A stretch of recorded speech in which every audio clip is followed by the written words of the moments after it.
네, 오늘의 정치권 소식 추은호 와이튼 해설위원 그리고 차재원 부산 가톨릭대 특임 교수 두 분과 이야기 나눠보겠습니다. 어서 오십시오. 네, 안녕하세요. 예, 안녕하세요. 직무가 정지된 윤석열 검찰총장의 운명을 가를 숨가쁜 사흘이 지나고 있습니다. 직무배제 집행정지를 인용할 것인가 기각할 것인가 자, 법원의 고민이 예상보다 길어지고 있습니다. 이런 가운데 내일 징계위를 하루 앞두고 오늘 법무부에서는 윤 총장에 대한 감찰이 적절했는가를 따지는 감찰위원회가 열리고 있습니다. 또 정세균 총리는 오늘 오전에 추미애 법무부 장관과 오전 국무회의 앞두고 10분간 독대를 했는데요. 추 장관과 윤 총장의 동반 사퇴를 설득했는지 관심이 쏠리고 있습니다. 관련 내용들 영상으로 먼저 보고 오시겠습니다.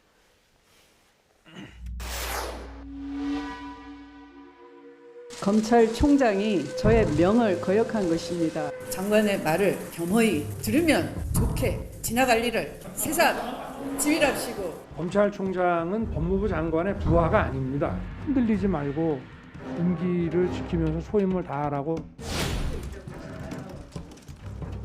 2020년 9월 4일자로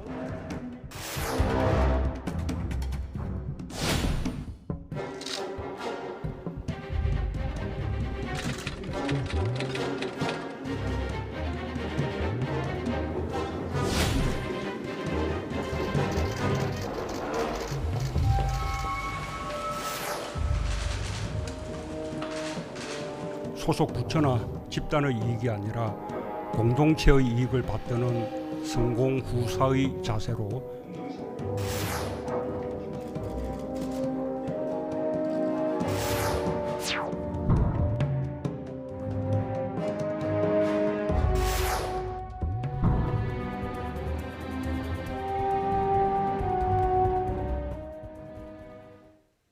네, 자 하나씩 좀 보겠습니다.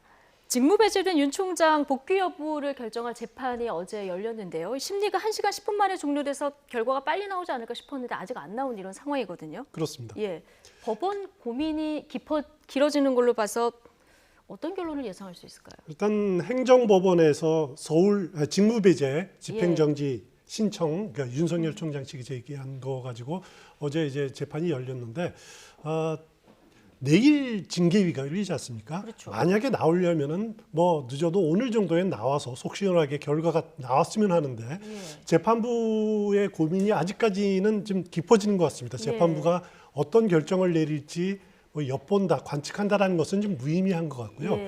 재판부가 내릴 수 있는 선택은 크게 세 가지입니다. 뭐 인용 결정을 내리게 되면은 윤 총장은 뭐 오늘이라도 바로 직무에 복귀할 수 있습니다. 하지만 뭐 내일 징계위에서 해임이라든가 면직 이렇게 나오면은 또 이야기가 달라지죠. 그렇죠. 그러면 또 다시 직무를 할 수 없는 입장이 되는데 일단 재판부는 인용 결정을 내릴 수가 있고요. 또 기각 결정을 내리면은 현재처럼 직무 배제 상태가 계속 유지가 됩니다. 그래서 징계위도 그 직무가 배제된 상태에서 열리게 되고 본인이 참석할지 안 할지 모르겠지만은 뭐 그런 상태가 유지가 되고요. 아니면 재판부가 내일 열리는 징계위의 결정을 보고 나서 그 다음에 자연스럽게 각하시키다든가 뭐 하는 방법으로 왜냐하면은 징계위에서 중징계가 나와버리면은 이게 집행정지 신청이 실효성이 없게 되거든요. 이미 직무 배제가 된 상태이기 때문에 그렇기 때문에 소속의 실효성이 없기 때문에 아예 법원에서 집행정지 신청을 각하할 가능성도 있지 않느냐. 뭐 이렇게 세 가지로 예측을 할 수 있는데 어떤 결론이 날지는 정말 예측한다는 것이 무의미한 상황이 아닌가라는 생각이 듭니다. 그렇죠. 인용이나 기각이 나오려면 오늘 안에는 나와야 되는 거고요. 내일 이후에 각하 결정이 내려질 수도 있다 얘기를 했는데 이럴 가능성 얼마나 될까요? 뭐 내일 이후에 각하 결정요. 그러니까 뭐 저는 뭐 그 가능성 별로 없다고 생각합니다. 없다. 그러니까 지금 내일 아마 징계위가 열리게 된다고 한다면 징계위에서 어떤 식으로 아마 윤 총장에 대한 그 지분 문제가 판명이 난다고 한다면 그 이후에 지금 행정법원의 이 지금 이 직무집행 직무배제 집행정지 신문에 대한 결정 여부는 사실 그것은 뭐 지금 의미가 없는 상황이기 때문에 저는 뭐 그걸 아예 이야기를 하지 않고 바로 본안으로 갈 가능성이 저는 높다고 생각이 듭니다. 어쨌든 근데 지금 그 행정법원이 오늘 만약에 그 지금 인용을 할 경우에는 아마도 내일 물론 이 사안과 내일 징계위 사안 자체는 그렇게 바로 구속력을 갖고 있는 건 아니지만 예. 상당히 그러니까 법무부 입장에서는 상당히 그러니까 좀 정치적 부담이 클 수밖에 없는 사안이 되지 않을까. 일단 뭐 행정법원이 만약 인용할 경우에는 아마 절차적 부당성을 따질 가능성이 상당히 높다. 그런 경우에는 이 징계 이 강공 드라이브를 걸고 있는 추미애 장관 입장에서는 상당히 입지가 좀 좁아질 수밖에 없는 그런 예. 상황이 될 것이다. 그러나 만약에 오늘 만약에 기각 결정을 하게 될 경우에는 추 장관 입장에서는 상당히 힘이 실리는 그런 결정이다. 그렇기 때문에 이제 서울행정법원의 입장에서는 어떻게 보면 아주 중요한 이런 이 법무부 장관과 검찰총장 간의 이 충돌 이 자체가 일종의 그러니까 정치 사법화 그런 측면에 대한 부담이 상당히 크기 때문에 오늘 아예 이 자체의 결론을 내리지 않고 패싱할 가능성도 높다는 지적이 나온 이유가 바로 거기 있는 것 같습니다. 예. 일단 인용이냐 기각이냐 각하네. 1차적으로는 법원의 판단을 먼저 좀 주목을 해봐야 될 것 같고요. 오늘은 오전부터 법무부 감찰위원회 임시회의가 지금 열리고 있는 상황입니다. 감찰위 구성은 어떻게 되고요? 어떻게 감찰을 하는 겁니까? 일단 감찰이 법무부 감찰위 경우에는 이제 어떻게 법무부 장관에 대한 자문기구 역할을 예. 하고 있는 건데요. 일단 외부 인사들이 3분의 2입니다. 지금 11명인데 예. 11명인데 외부 인사 뭐 언론계, 학계 뭐 다 법조계 해서 외부 인사들이 3분의 2 상당 부분들을 많이 차지하고 있습니다. 이분들 중에 상당수가 징계 감찰위를 거치지 않고 법무부 장관이 바로 징계위를 소집해서 윤 청장을 징계에 들어가는 것은 문제가 있다라고 이렇게 문제 제기를 해서 열리게 됐는데 예. 이제 감찰위원회에서 만약에 아직 뭐 끝났는지는 지금 정확하게 모르겠습니다. 보통 한 2시간 정도면 마무리 될 거라고 예상은 됐는데 아직 거의- 마무리됐다는 소식은 예. 아직 들어오지는 않고 있는데 네. 만약에 감찰위원회에서 징계 절차에 문제가 있다라고 이거를 좀 바꿔주십시오라고 장관한테 공고는 할 수 있습니다. 하지만 그것을 반드시 추미애 장관이 받아서 따라야 될 의무사항은 아닙니다. 이건 공고사항이기 때문에 그렇기 때문에 감찰위가 징계위 이 추미애 장관의 징계 드라이브에 어느 정도 영향은 줄 수 있겠지만은 그거를 막는다든가 강제로 막는다든가 하는 그런 기구는 아니다라는 점은 말씀드리고 예, 싶습니다. 법적인 구속력은 없는. 그런데 이제 여론이나 내일 징계위에 어떤 부담이 되는 측면에서 봤을 때 어느 정도 영향이 있을 거라고 차재원 교수님 저는 보십니까? 적지 않은 영향을 주지 않을까 예. 생각이 듭니다. 물론 지금 추미애 장관이 지금 징계위 또 나아가서는 수사 의뢰까지 한 상황이기 때문에 이 지금 감찰위의 결론이 어떻게 나오든 간에 그걸로 크게 영향받지 않고 갈 가능성은 높지만 그럼에도 불구하고 감찰위가 상당히 만약에 부정적인 결론을 내놓았을 경우에는 앞서도 말씀드린 대로 행정법원에 이어서 만약에 행정법원 인용하고 감찰위가 지금 상당히 부정적인 결론을 내렸을 경우에는 추미애 장관 입장에서는 상당한 타격이 불가피하지 않을까 하는 생각이 듭니다. 일단 지금 오늘 감찰위가 먼저 따져보는 부분은 그거거든요. 그동안 윤석열 총장에 대한 징계 이 절차가 과연 이제 온당했느냐 예. 이런 부분들에 대해서 절차적 정당성 문제를 따진다는 것이죠. 만약 이게 문제가 있다고 한다면 소위 말해서 선출 권력의 검찰에 대한 민주적 통제에서 그러니까 민주는 빠지고 통제만 남는 그러한 식의 이 모양새가 되잖아요. 그렇기 때문에 상당히 부담이 커질 수밖에 없는 것이고요. 그리고 예. 또 하나는 직무 배제라는 그 자체가 그 정도로 지금 그 사안이 엄중했느냐 그렇지 않다고 했을 경우에도 만약에 상당히 지금 징계위 입장에서도 상당히 좀 입지가 좁아들 수밖에 없는 상황이라는 것이죠.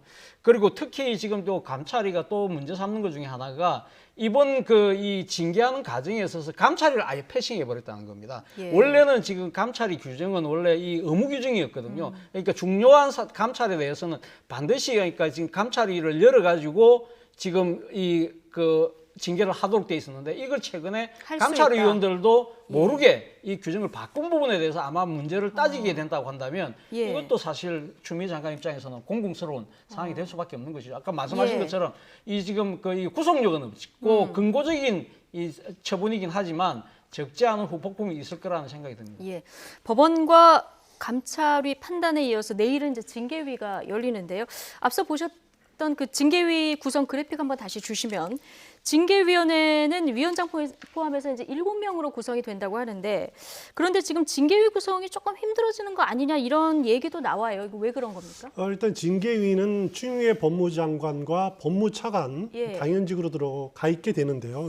근데 여기서 문제가 되는 게 추미애 법무장관 경우에는 징계를 청구한 사람입니다. 예. 징계를 청구한 사람은 징계에 대한 심의 의결에 참여할 수 없게 돼 예. 있습니다. 그래서 내일 징계위가 열리더라도 추미애 장관이 징계위원회의 위원장을 맡기에는 문제가 있을 것 같고요. 예. 그래서 그럼 차관이 맞습니까? 차관이 대리로 예. 위원장 대리 역할을 하게 될 가능성이 높습니다. 지금 고기영 예. 법무차관이 일단 대리할 가능성이 가장 높은 것으로 예. 점쳐지고요.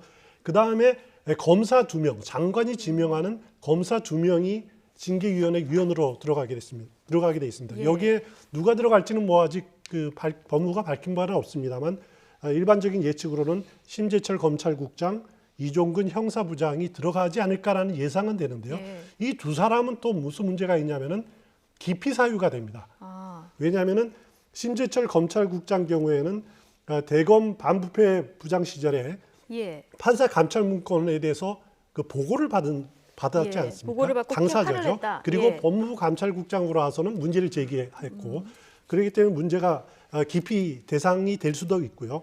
또 이종근 기피 대상이 형사부장은 되면은 이건 윤석열 총장 측에서 기피를 신청하는 겁니까? 그렇죠. 신청을 하게 됩니다. 이종근 형사부장 경우에는 박은정 그 감찰 지금 예. 주도하고 있는 박은정 검사의 남편입니다. 그렇기 때문에 또 예. 기피 신청 대상이 되는데 네. 윤석열 총장 측에서 기피를 신청하면은 그 위원회에서 과반 출석에 과반 예. 찬성으로 의결을 합니다. 만약에 거기서 예. 부결하면은 뭐 기피가 받아들여지지 않는 거고요.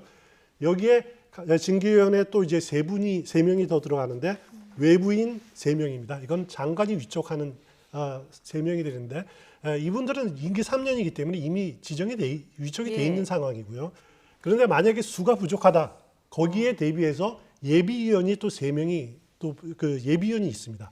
그러면은 의결 정족수를 맞추기 위해서 부족한 사람들은 예비위원회에서 이렇게 끌어들일 가능성도 있습니다. 하지만 어떤 식으로 징계위원회가 내일 구성이 될지는 아직 거기에 대해서는 법무가 입장을 밝힌 것은 없습니다. 아, 그렇군요. 위원회 구성부터 좀 복잡한데 어쨌든 징계위 구성을 보면은 법무부 장관의 의중이 절대적으로 중요한 건 맞군요. 그렇죠. 예. 뭐 사실 뭐 법무부 장관이 사실 원래는 징계 당연직 위원이긴 합니다만 본인이 청구권자이기 때문에 일단 빠지지 않습니까? 그럼에도 불구하고 차관과 그리고 또 2명의 검사를 지명을 하기 때문에 거기다가 지금 외부인 3명 중에 1명만 찬성을 얻으면 충분히 아마 지금 정족수를 채우지 않을까 하는 생각이 드는데 문제는 지금 차관도 사실 앞서 뭐 말씀하셨지만 차관도 지금 사실 어떻게 보면 기피 대상이 될 가능성이 높다고 네. 그래요. 그러니까 윤석열 총장하고 관계 그리고 또 특히 이 고기영 차관이 이번에 지금 윤석열 총장에 대한 징계 청구하는 것 자체에 대해서 상당히 반대를 했다. 그래서 일단 이 업무에서 배제됐다는 그런 언론 보도가 있습니다. 언론 보도가 있기 때문에 이러한 부분들까지 한다고 한다면 과연 징계의 구성 자체가 가능한 것일까라는 그런 의구심도 지금 일각에서는 제기를 하고 있습니다. 그런데 저는 뭐 법무부 장관이 상당한 의지를 갖고 있기 때문에 저는 어차피 징계위는 열릴 것이라고 봅니다만 문제는 이 징계위가 지금 열리고 결론을 내리는 과정에 있어서의 여러 가지 절차적 정당성 이 부분도 상당히 중요하거든요. 왜냐하면 여기서 만약에 해임이나 면직의 그 결정이 나올 경우에는 윤 총장이 어떤 식으로든 이 부분에 대해서 또 가처분 신청 또 이 취소 소송까지 갈 가능성이 상당히 높다고 봅니다. 그럴 경우에는 결국은 이 절차적 정당성의 문제가 상당히 큰 쟁점이 될 수밖에 없는 것이기 때문에 아마 이 지금 법무부 입장에서는 이 징계위를 구성하고 여는 부분에 있어서 상당히 아마 만전을 기울이지 않을까라는 생각이 듭니다. 예. 자, 어제 조남관 대검 차장, 총장 지금 직무대행인데요. 추미애 장관에게 한 발만 물러달라 이렇게 호소를 하기도 했고요. 서부지청 끝으로 전국 모든 검찰청에서 지금 성명이 나온 이런 상황입니다. 어쨌든 이런 반발을 뭐 집단 이기주의로 보는 시각도 있습니다만은 어쨌든 윤 총장을 옹호하든 아니든 내부 검사들이 하는 말의 공통적인 부분이 절차적으로 맞지 않다 이런 부분인 것 같습니다. 그렇습니다. 일단 대검 차장 경우에는 이제 검찰을 개혁의 대상으로 삼지 말라. 검찰의 구성원들의 동의를 얻어서 같이 해야 된다라는 그런 위주로 뭐 그런 식의 주장이든 아니면은 평검사 경우들의 성명을 보면은 위법 부당하다.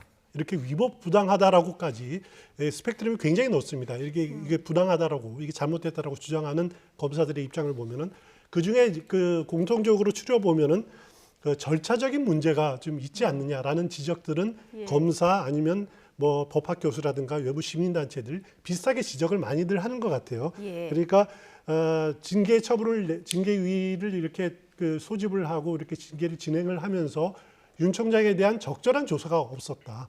그리고 증거 수집도 제대로 안 된 상태에서 뒤늦게 압수수색을 해서 증거를 확보한다든지 그런 절차들이 좀 문제가 있는 것 아니냐. 이것이 순서가 맞지 않는다. 이런 그렇습니다. 얘기군요. 이것이 예. 적법성 또 합법성에 좀 문제가 있는 것 아니냐라는 지적들이 많이 지금 나오고 있는 것 같아요. 그래서 결국 뭐 헌법이라든가 뭐 검찰청법이라든가 이런 좀 문제가 있다라는 지적들은 많이들 제기되고 있는데요.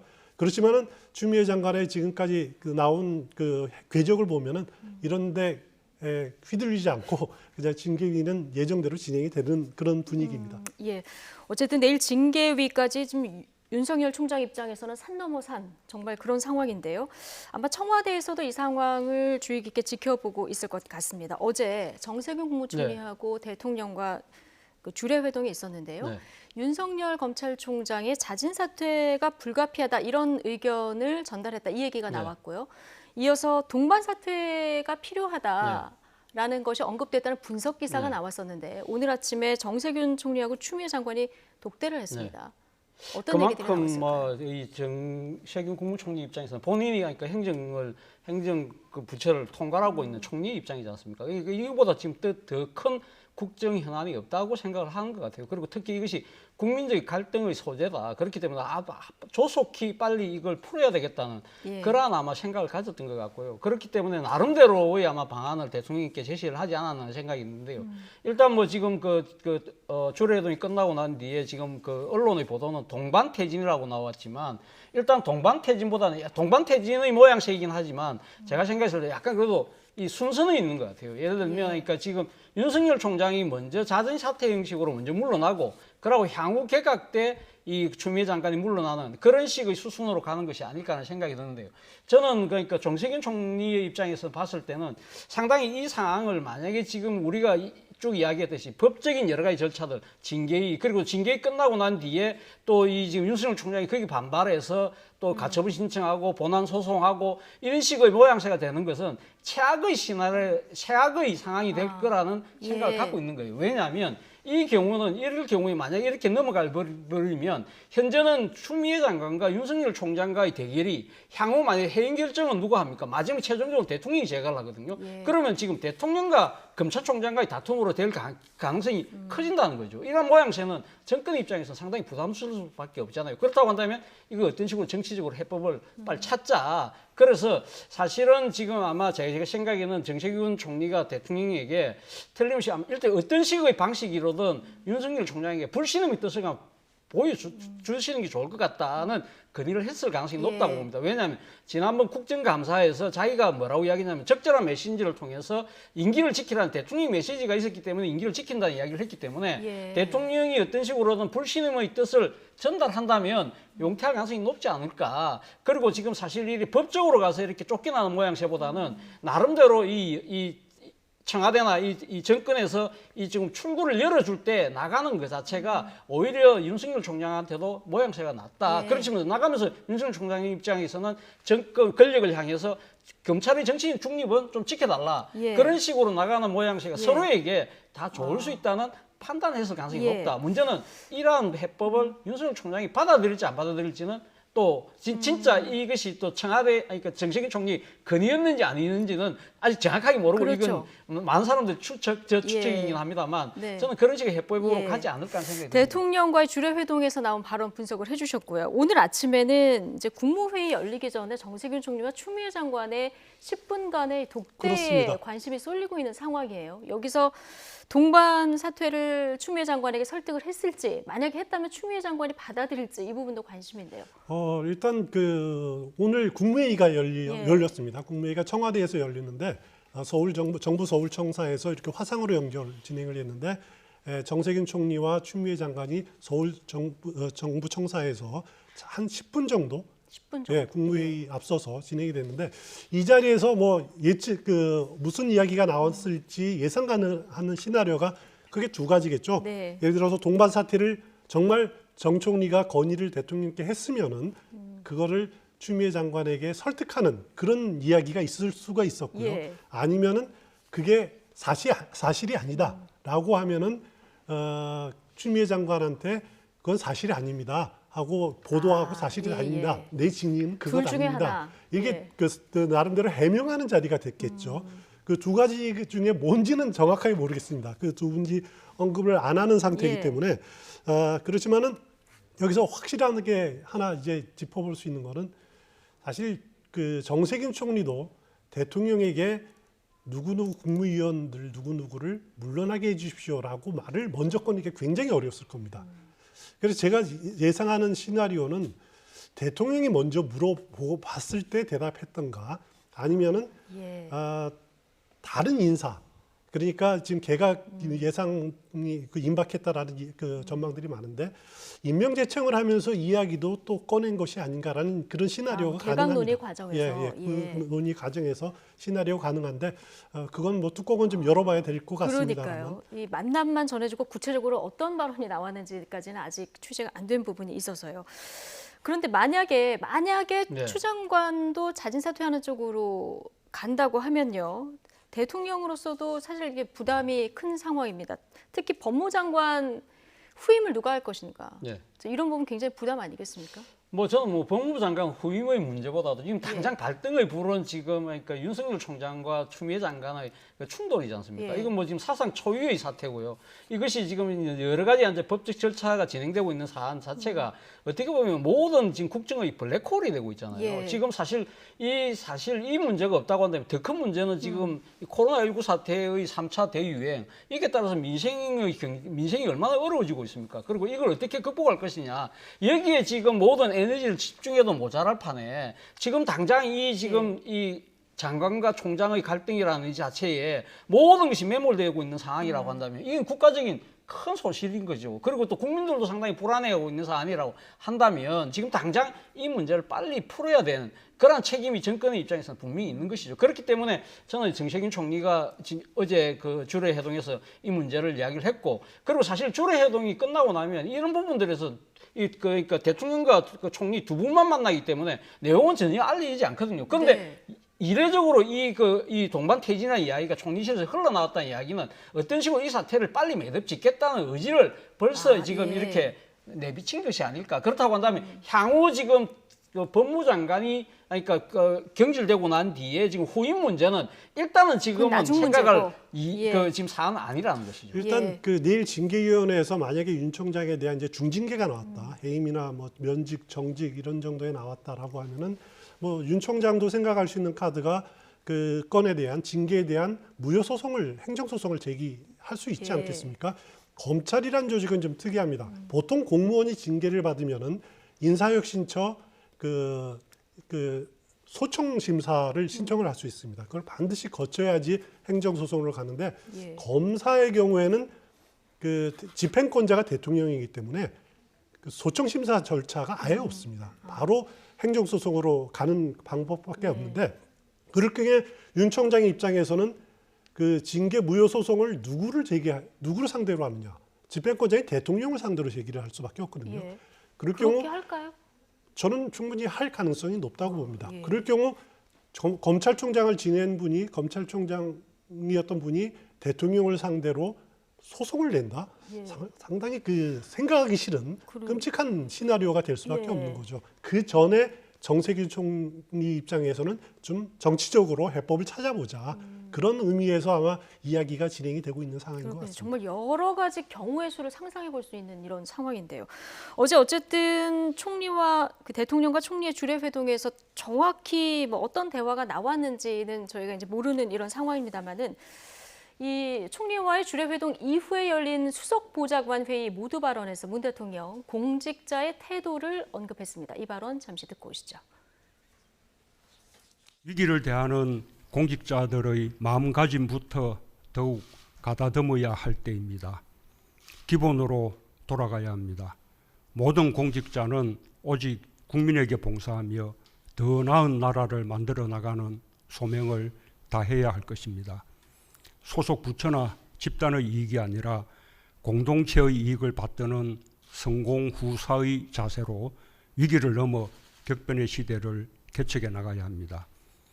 과거의 관행이나 문화에서 벗어나지 못한다면 급변하는 세계적 조류에서 낙오될 수밖에 없습니다. 진통이 따르고 어려움을 겪더라도 개혁과 혁신으로 낡은 것과 과감히 결별하고 변화하려는 의지를 가질 때 새로운 미래가 열릴 것입니다. 소속 부처나 집단의 이익이 아니라 공동체의 이익을 받드는 선공후사의 자세 이런 언급을 했습니다. 어떤 의미로 받아들이십니까? 뭐 일단 지금 상황인 만큼요. 뭐 저는 뭐 아마 지금 현재 집단 행동을 보고 있는 검찰 조직 전체에 대해서 일단 이 경고를 한 것이 아닐까라는 생각이 듭니다. 아까 예. 과거의 관행 탈피해야 되고 상당히 이 개혁에 의해서 진통과 고통이 따르더라도 이걸 따라갈 수밖에 없다는 이야기 자체는 지금 일종의 그러니까 이제 추미애 장관이 지금 그 윤석열 총장에서과의 갈등, 뭐 충돌 이런 것들이 상당히 검찰 개혁의 일환이라고 아마 대통령 판단하고 있을 가능성이 상당히 높다고 지금 보이고요. 그리고 또 하나는 지금 이 성공후사의 그런 이 이야기를 했잖아요. 이러한 네. 부분들은 사실 어떻게 보면 또 지금 검찰의 수장인 윤석열 총장에게 보내는 저는 정치적 메시지가 아닐까 하는 생각이 듭니다. 예. 앞서도 제가 말씀드린 대로 만약에 대통령이 정치적 해법을 통해서 이 문제를 풀겠다고 이야기를 한다면 생각을 했다고 한다면 이 건의를 받고 그렇게 생각했다고 한다면 그 첫 번째 조치가 아닐까 하는 생각이 듭니다. 이런 식으로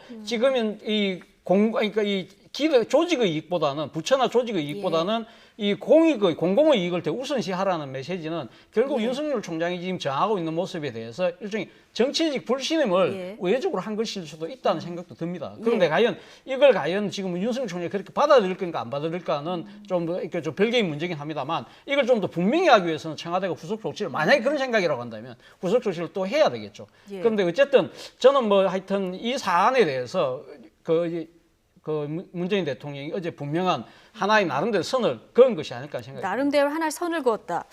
대통령의 의중은 그렇다면 어느 정도 확인을 한 발언이다 이렇게 볼 수 있는 겁니까? 저도 그렇게 봅니다. 기본적으로 문재인 대통령에 대해서 그동안에 이 사건에 대해서 너무 침묵한 것 아니냐. 너무 침묵하고 대통령이 안 보인다. 과거 조국 전 장관에 대해서는 마음의 빚이 있다라고 이렇게 표현을 한 적이 있는데 그때는 왜 그런 표현을 하면서 왜 이렇게 국정을 완전히 분열시키는 두 쪽으로 갈라놓는 이 현안에 대해서는 아무런 언급을 하지 않느냐라고 하는 그 여러 가지 비판들이 많이 있었는데 거기에 대한 첫 번째 대답이 어제 그 문재인 대통령의 이 수석보좌관의 이 발언이었다고 생각이 되고요. 성공후사 강조한 부분들이요. 그리고 내일 징계위가 열려서 내일 그 대통령이 최종적으로 재가를 해야 되지 않습니까? 예. 서명이라는 행동을 그 전자결제지만 하기 전에 내일 또 무슨 만약에 결정에 거기에 징계에 대해서 난 이후에 또 어떤 언급을 할지 모르겠습니다만은 그 전에 한번 검찰의 그 집단 반발에 대해서 경고의 메시지도 또 윤석열 총장에 대해서도 한번 좀 자제를 촉구하는 그런 메시지가 담겨 있다라는데 저도 개인적으로 동의를 합니다. 예. 자, 그리고 어제 윤석열 총장의 자진 사퇴가 불가피하다고 한 정세균 총리 발언 앞서 이제 살펴봤는데 오늘 아침에 야당에서는 이에 대해서 이런 반응이 나왔습니다. 주호영 국민의힘 원내대표 이야기 듣고 오시죠. 윤석열의 자진 사퇴가 불가피하다고 했습니다. 자진 사퇴는 그야말로 스스로 그만두는 것이 자진 사퇴인데 총리가 자진 사퇴하라는 말은 그 자체로서 앞뒤가 맞지 않은 형용 모순입니다. 사냥이 끝나니까 윤석열 총장을 팽하려고 하는 모양인데 국민들이 용납하지 않을 겁니다. 그리고 오늘 내일 있을 법원의 가처분에 대한 판단은 대한민국의 법치주의가 살아있는지 대한민국의 법치주의가 죽었는지를 판가름하는 시금석이 될 것이라고 생각을 합니다. 정세균 국무총리 이런 잘못된 행태가 어디에서 나오는지는 모르겠습니다만은 이 일 또한 시간이 지나면 다시 한번 제대로 체크받을 수밖에 없다는 말씀을 드립니다. 자진 사퇴는 본인이 하는 건데 총리가 자진 사퇴하라 이게 말이 안 맞다 이 얘기 덧붙여서 마지막에 이 일 또한 시간이 지나면 다시 한번 제대로 체크받을 수밖에 없다 이렇게 얘기를 했거든요. 예, 그렇죠. 뭐 지금 이 문제에 대해서는 아마 앞서 징계의 결론이 어떻게 내려지든 만약에 상당히 윤석열 총장에게 불리하게 나올 경우에는 윤석열 총장도 아마 법적으로 소송을 제기할 가능성이 상당히 높지 않습니까? 그리고 예. 또 이 정치권 입장에서도 이러한 절차적 정당성 문제를 분명히 시시비비를 가리게 보겠다는 뜻이겠죠. 그리고 특히 이 지금 자진 사퇴가 형용 모순이라는 이야기를 한 것 자체가 어떻게 보면 지금 그러니까 이 징계 청구하고 그리고 수사 의뢰까지 해놓고 이렇게 해놓고 지금 스스로 물러나라? 이건 조금 말이 안 된다는 이야기인데 저는 어떻게 보면 형용 모순을 넘어서 아마 야당 입장에서는 더 지적하고 싶은 부분이 이런 부분 아닐까요? 행동 모순이다. 예를 들면 윤석열 총장을 발탁한 그 정권이 이 지금 현 정권이잖아요. 그렇게 아주 그러니까 최고의 그 적임자로 이야기해놓고 지금 와서는 그렇게 이 지금 징계 청구를 하는 사상 초유의 사태까지 지금 가고 있다. 그러한 예. 부분들에 대해서 상당히 앞뒤가 다른 부분들을 아마 지적하는 것이겠죠. 그런데 문제는 지금 그 이 윤석열 총장과 만약에 지금 앞서 우리가 이야기했던 대로 지금 그 이 정권 차원에서 뭔가 정치적 해법이 논의가 되고 있다고 한다면 저는 뭐 윤석열 총장도 상당히 만약에 이 용태의 명분이 생긴다고 한다면 저는 예. 거기에 응할 가능성도 적지 않게 있다는 생각도 듭니다. 그럴 경우에 과연 야당은 어떻게 놓을 것인가 부분도 한 번쯤은 지금은 생각해 볼 대목이 아닐까 생각도 들어요. 네. 지금 정치권에서는 추미애 법무부 장관, 윤석열 검찰총장 이 두 사람에 대한 국정조사를 두고 어떻게 할지 줄다리기를 하고 있는데 오늘 YTN과 리얼미터가 조사한 여론조사를 보면은 국민 10명 중 6명은 이 두 사람에 대한 국정조사가 필요하다 이런 의견이에요. 그렇습니다. 그 국정조사가 필요하다는 답변이 한 60% 정도 됩니다. 네. 60% 정도면은 상당히 여론으로 형성됐다라고 저는 개인적으로 생각이 되는데요. 굉장히 높은 의견이고요. 진보 성향에서도 진보 필요하다고 성향은 보는군요. 상당히 갈렸죠. 팽팽하지만? 상당히 갈렸지만은 필요하다는 의견이 예. 필요하지 않다는 의견보다는 좀 더 많습니다. 예. 그리고 보수 성향 그리고 중도 성향에서는 압도적으로 국정조사가 필요하다는 그 의견이 예. 많고요. 이런 그 여론조사가 이런 여론들이 앞으로 국정조사를 정치권이 받아들일지 수용하게 될지 여부에 대해서 일정 부분 영향을 미치게 되리라고 생각이 됩니다. 물론 지금 단계에서는 이낙연 민주당 대표가 먼저 이야기를 꺼냈다가 지금은 예. 주춤한 상황이지만은 일단 징계위 절차가 마무리되고 하면은 이 문제가 또 다시 한번 본격적으로 거론될 가능성은 충분히 남아 있습니다. 예. 어쨌든 윤 총장 직무배제 결정 이후에 지금 지지층이 양쪽 지지층이 결집하는 이런 네. 모양새인데요. 어제 나온 차기 대권주자 여론조사 결과도 한번 그래픽 보여주실까요? 자, 여야 차기 대선 주자 선호도 이거 여야 범여권 범야권 다 합해서 한 그 선호도 조사인데 지금 1, 2, 3위가 이낙연, 윤석열, 이재명 뭐 오차 범위 안에서 그대로 지금 이렇게 자리를 하고 있는 걸 지금 볼 수 있는데 어쨌든 지금 추미애 장관이 윤 총장의 직무배제 이유 중 하나로 든 게 정치적 중립 아니겠습니까? 그렇죠. 대권 주자 지지율을 근거로 들기도 했었는데 이런 여론조사 계속 나오는 거 윤 총장 입장에서는 이거 어떤 겁니까? 윤 총장 입장에서는 사실 어떻게 보면 그 뭐 지금 본인 입장에서는 불감청에 있는 고소한 그거 아닐까요? 감히 청하지는 못하지만 좀 바랄 수 있는 바라고 싶은 예. 그런 거 아니겠습니까? 지금 사실 윤 총장이 여러 가지 지금 그러니까 이 정권 특히 법무부 장관이 주도가 되고 있는 자신에 대한 여러 가지 압박 이런 부분들에 대해서 방어할 수 있는 수단 자체가 사실 법적으로는 뭐 하긴 합니다만 정치적으로 버틸 여력이 사실 별로 없잖아요. 본인이 뭐 지금 이 임명직 공무원이니까 네. 지금 그러니까 그 본인이 지금 정치적인 뭐 이 배우를 갖고 있는 것도 아니고 그러니까 그렇기 때문에 이 자발적으로 이렇게 여론이 형성돼서 자신을 지지해주는 측면이 된다고 한다면 충분한 스스로의 정치적 방어 무기가 될 수 있잖아요. 그렇기 때문에 본인이 사실 올해 초에 이 자신의 여론조사가 이게 나왔을 때 그때는 빼달라고 했다가 지금은 말을 걷어들이고 있잖아요. 두 번 정도 두 번 정도는 이야기를 그 했지만 이후에는 안 하고 있는 이유가 네. 아마 지금 이 자신의 이 여러 가지 힘든 상황 자체가 상당히 큰 버팀목이 된다는 것이죠. 이 지지율을 예. 높은 것 자체가.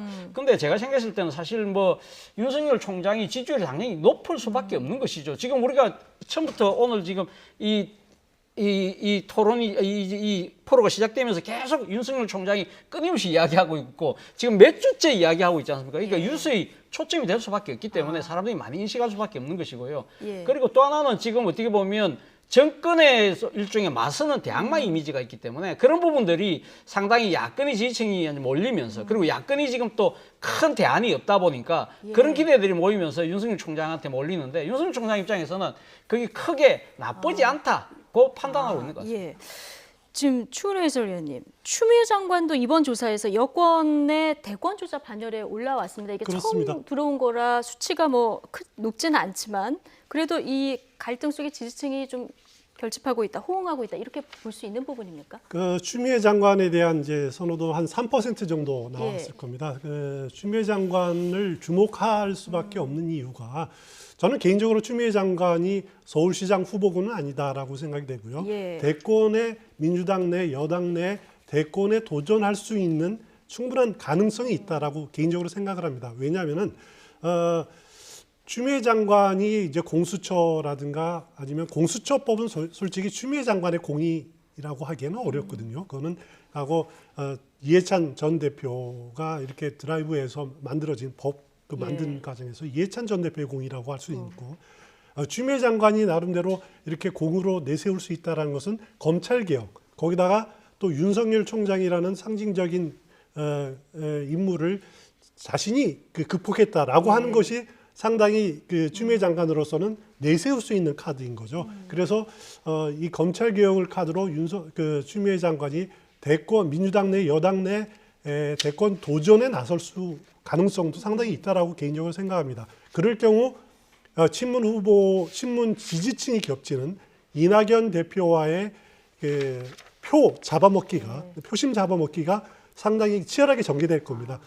그렇기 때문에 이낙연 대표와 추미애 장관과의 그 대결은 어떻게 보면 시소 게임 같이 시소 게임처럼 누가 올라가면 누가 내려가고 할 가능성이 앞으로 충분히 전개될 거다. 개인적으로 그렇게 예상을 합니다. 예, 여론의 흐름까지 좀 봤고요.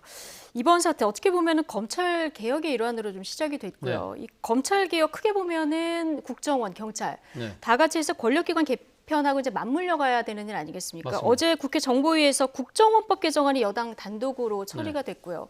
야당은 좀 반발을 하고 있는 이런 상황인데요. 일단 어떤 내용입니까? 일단 뭐 한마디로 이야기하면 지금 국정원이 지금 담당해왔던 그 대공수사권, 대공수사 예를 들면 간첩을 잡는 그러한 부분들에 있어 수사의 권한을 지금 국정원에서 완전히 떼서 지금 경찰에게 넘겨주려고 하는 그러한 지금 그것이 핵심적인 요소죠. 지금 뭐 나옵니다만 국정원의 직무 범위 내에서 일종의 그러니까 정보는 북한과 해외 정보, 사이버 정보 뭐 이런 쪽으로만 국한하고 국내 정치 아예 개입 못하게 하고 그러면서 제일 중요한 것은 이 대공수사권을 아예 통째로 떼서 지금 그 경찰에 넘겨주는 것인데 지금 당장 경찰이 지금 대공수사를 전담할 수 있는 준비가 안 돼 있다. 그렇기 때문에 그 시행은 3년을 얘기가 나온 거군요. 3년을 유예한다는 것이 골자입니다. 그렇군요.